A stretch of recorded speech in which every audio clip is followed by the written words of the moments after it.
అందరికీ నమస్కారం. నా పేరు అర్చన. ఈరోజు కథ నా గుండె చప్పుడు నువ్వే పార్ట్ 169. అంజలి రిపోర్ట్స్ ఓపెన్ చేసి చూసిన డాక్టర్ ఆమె ఫేస్లో రకరకాల ఎక్స్ప్రెషన్స్ని అబ్జర్వ్ చేస్తూ ఉన్నాడు. హర్ష ఏమైందోనని ఆతృతగా అడగబోతుంటే, మిస్టర్ హర్ష అంటుంది. డాక్టర్ చెప్పండి అని ఆతృతతో అడుగుతాడు. మిస్సెస్ హర్షవర్ధన్ రెడ్డి. ఆమె ఊంబ్ చాలా సున్నితంగా ఉంది. బేబీని క్యారీ చేయడం వల్ల ప్రాణానికే ప్రమాదం అనగానే వాళ్ళిద్దరి బ్రెయిన్స్ ఒక్కసారిగా స్ట్రక్ అయిపోతాయి. ఏ టైంలో ఏం జరుగుతుందో కూడా చెప్పలేం అని ఆమె వాళ్ళ ఫేసుల్లో టెన్షన్ చూసి, హర్ష గారు మీరు టెన్షన్ పడకండి, కానీ ఆమెకి మైండ్ స్ట్రెస్ కానీ బాడీ స్ట్రెస్ కానీ ఇవ్వకూడదు. అలాగని మొత్తం బెడ్ మీదనే పడుకోకూడదు. అప్పుడప్పుడు వాక్ చేయించండి. ఆమె మనసు ఎప్పుడు ప్రశాంతంగా ఉండేలా చూడండి. ఎలాంటి టెన్షన్స్ కానీ పెట్టుకోకూడదు. ఇప్పుడు ఆమె బ్రతకాలంటే ఏం చేయాలి డాక్టర్ అని అడుగుతాడు టెన్షన్గా.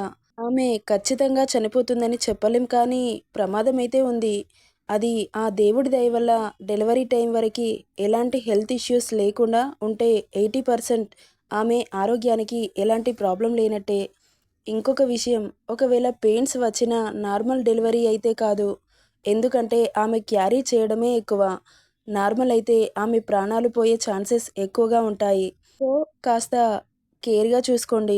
ఏ చిన్ని హ్యాపీనెస్ని కూడా ఆమెకు దూరం చేయకుండా, మైండ్ స్ట్రెస్ లేకుండా హ్యాపీగా ఉండేలా చూడండి. ఇప్పుడు కనుక ఆమె ప్రాణాలతో బయటపడితే ఆమె బాడీ స్ట్రాంగ్ అని ఒప్పుకోవచ్చు. నాకు తెలిసి ఆమె స్ట్రాంగ్గానే ఉంది. ఆమెకి లోపల అబ్డోమినల్ ప్రాబ్లం ఉన్నా కానీ ఫుట్బాల్ ఆడి ఛాంపియన్ అయిందంటే షీ ఈజ్ వెరీ స్ట్రాంగ్. బయటకి వెళ్ళాలంటే కార్లో వెళ్ళండి. కుదుపలకి గురి కావద్దు. చిన్నగా ఎక్సర్సైజెస్ చేయొచ్చు.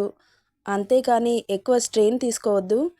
ఇక మొత్తానికి మీ అదృష్టం మీదే ఆధారపడి ఉంది అనగానే ఆమె మాటలు అన్నీ విన్న హర్షకి, సింధుజకి ఏం మాట్లాడాలో అర్థం కాక భయంతో బాధతో ఆమెను చూస్తూ ఉంటే, మీరు టెన్షన్ పడాల్సింది ఏమీ లేదు హర్ష గారు.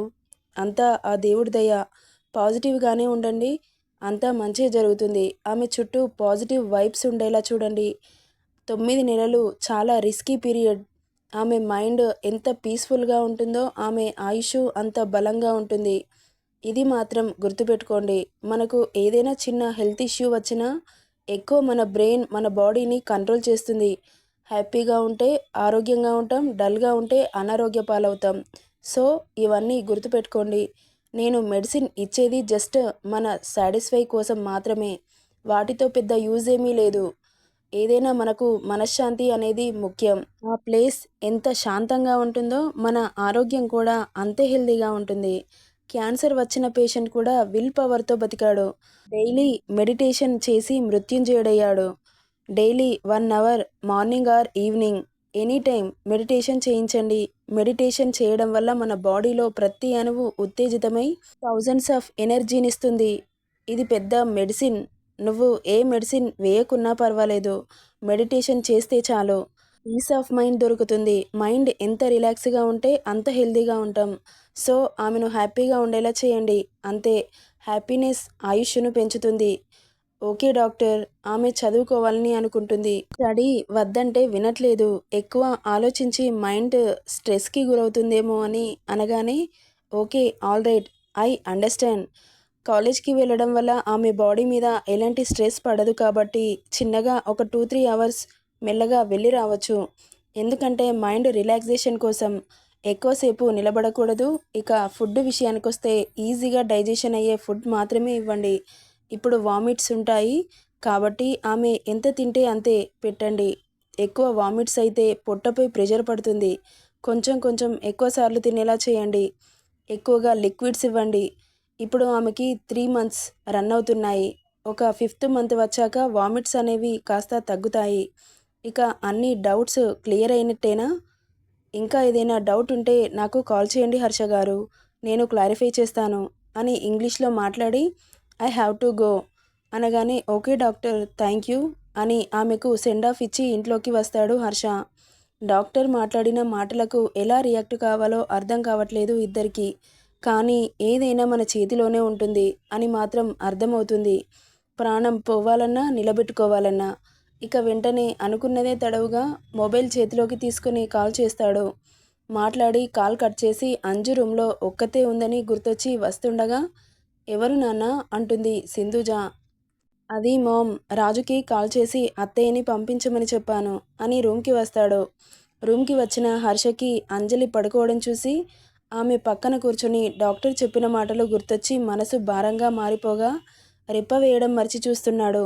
ఇక కొంత సమయానికి మెలకువ వచ్చిన అంజు కళ్ళు తెరిచి చూసేసరికి ఎదురుగా ఆమెనే చూస్తున్న హర్షని చూడగానే అతని కళ్ళల్లో దిగులు, బాధ, ఏదో పోగొట్టుకున్నవాడిలా ఉన్న అతడిని చూసి కంగారుగా ఏమైంది అని కళ్ళెగరేస్తుంది. ఆమె మాట అతడి చెవికి చేరలేదు. హర్ష అని భుజం తడుతుంది. హా అంటాడు తేరుకొని. ఏమైంది, ఎందుకలా ఉన్నావు? అదేం లేదు అంటాడు. డాక్టర్ ఏం చెప్పింది, ఏమైనా చెప్పిందా, అందుకే అలా ఉన్నావా అని అనుమానంగా అడగగానే అదేం లేదు బేబీ, లోపల బేబీ చాలా బాగుందంట, టెన్షన్ పడ్డానికి ఏమీ లేదు అంటాడు రాణి నవ్వును పులుముకొని. ఏమో నాకు ఏదో డౌట్గా ఉంది, నువ్వు ఇలా వింతగా ప్రవర్తించడం నేనెప్పుడు చూడలేదు. నీ చూపుల్లో బాధ కనిపిస్తుంది, ఎప్పుడు పొగరుగా యాటిట్యూడ్గా ఉండేవాడివి, ఇప్పుడేంటి ఇంత బాధ, భయం కనిపిస్తుంది కళ్ళల్లో అనగానే చెప్పాను కదా బేబీ ఏమీ లేదని. అనగానే నేను నమ్మను, ఎవరైనా ఎవ్రీ మంత్ చెకప్ చేయించుకుంటే సరిపోతుంది, నువ్వేమో ఏకంగా ఇంట్లోనే హాస్పిటల్ పెట్టేశావు. నాకెందుకో అనుమానం వస్తుంది హర్ష, ఏంటో చెప్పు, నాకు ఏమైనా అయిందా అనగానే షాకింగ్గా చూస్తాడు. చెప్పు హర్ష అంటుంది అతడి భుజం తట్టి. అరే ఏం లేదని చెప్పాగా ఎందుకు విసిగిస్తావు అని అనగానే సైలెంట్గా ఉంటుంది అంజు. బేబీ నీకో గుడ్ న్యూస్ చెప్పనా అనగానే తల తిప్పి చూస్తుంది. నువ్వు చదువుకుంటా అన్నావు కదా, నీకు ఓపిక ఉంటే రేపటి నుండే కాలేజ్కి పంపిస్తాను అనగానే షాకింగ్గా చూస్తుంది అంజలి. అదేంటి హర్ష, ఇప్పటి వరకు వద్దన్నావు, ఇప్పుడేంటి పంపిస్తాను అంటున్నావు? నీకు చదువుకోవాలని ఉంది కదా, ఇక నువ్వు కాలేజ్కి వెళ్ళొచ్చు, కానీ కాలేజ్లో 3 hours కంటే ఎక్కువగా ఉండకూడదు, దీనికి ఒప్పుకుంటేనే నిన్ను కాలేజ్కి పంపిస్తాను అనగానే పంపిస్తాను అన్నావు అది చాలు, ఎందుకంటే ఇంట్లో ఉండి ఉండి బోర్ కొడుతుంది కదా, అందుకే మళ్ళీ స్టడీస్ కూడా మధ్యలో ఆగిపోతాయి, నేను ఇంత కష్టపడి ఇక్కడికి వచ్చిందంతా వేస్ట్ అవుతుందని. ఏదైతేనేం నీకు చదవాలని ఉంది కదా, కాలేజ్కి వెళ్ళొచ్చు. నేను హార్ష్గా మాట్లాడాను అని ఫీల్ అయ్యావా? నువ్వెలా మాట్లాడినా నేనేం ఫీల్ అవ్వను, కానీ నీకు ఏం కావాలో చెప్పు చేస్తాను. నువ్వు ఎవరితో హ్యాపీగా ఉంటావో చెప్పు, వాళ్ళని తీసుకొస్తాను అనగానే ఆశ్చర్యంగా చూస్తుంది. ఏంటి హర్ష నువ్వు మాట్లాడేది? నేను ఎవరితో హ్యాపీగా ఉంటాను, నీతో మాత్రమే ఉంటాను. చేసిన ఓవరాక్షన్ చాలు కానీ చెప్పు అంటాడు. అదేంటి అలా అంటావు? మరి మార్నింగ్ నేను నీ దగ్గరే ఉన్నా కదా, బోర్ కొడుతుంది అన్నావే?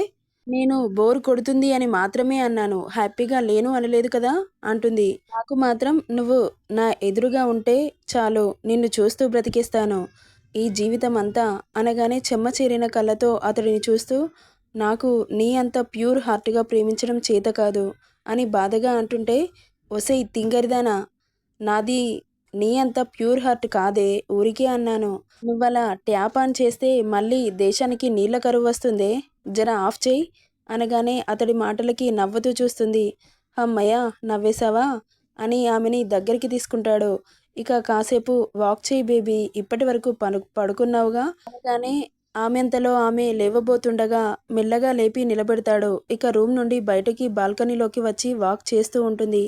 మరీ ఇంత సుకుమారంగా ఎందుకు చూసుకుంటున్నావు బాబు, నీకు పిల్లలంటే ఇష్టం లేదు కదా అంటుంది. అవును, నాకు పిల్లలంటే ఇప్పుడు కూడా ఇష్టం లేదు, బట్ నా బేబీ బొజ్జలో చిన్న బేబీ ఉంది కదా, సో వాడి వల్ల నీకు ఎలాంటి ప్రాబ్లం రాకూడదు అని నేను కేర్ చేస్తున్నాను అనగానే నవ్వుతూ అతడిని చూస్తుంది. ఇంకా అంతలో అంజమ్మ అంటూ పిలుపు వినబడగానే అంజలి కళ్ళల్లో చెప్పలేనంత ఆనందం. హర్ష చూపు దాటిపోలేదు. అప్పటి వరకు అతనికి ఉన్న దిగులు, భయం పోయి ఆమెను చూస్తాడు.